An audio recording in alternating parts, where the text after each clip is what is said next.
A season that began with promise is starting to wither away. We need water badly. Favorable weather at the beginning of the growing season had fruit sizing up nicely.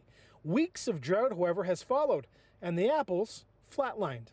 We haven't had rain for what, through 3 months?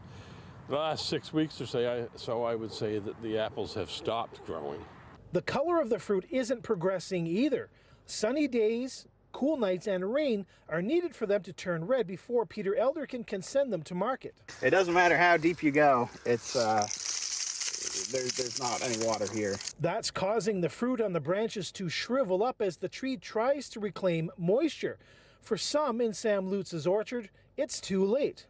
We'll be looking at probably a couple hundred trees per acre, maybe 15 to 20% of our trees in this block. That means years of care put into the tree is lost.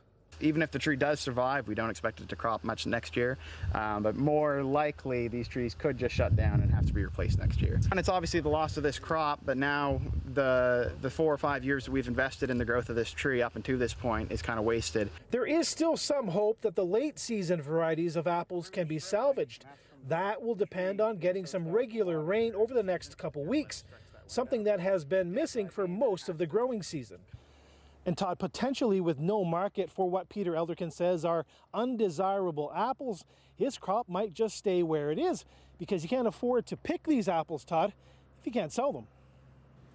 All right, John, that is some unfortunate news. It's certainly the pictures show it. Thank you from the orchard tonight.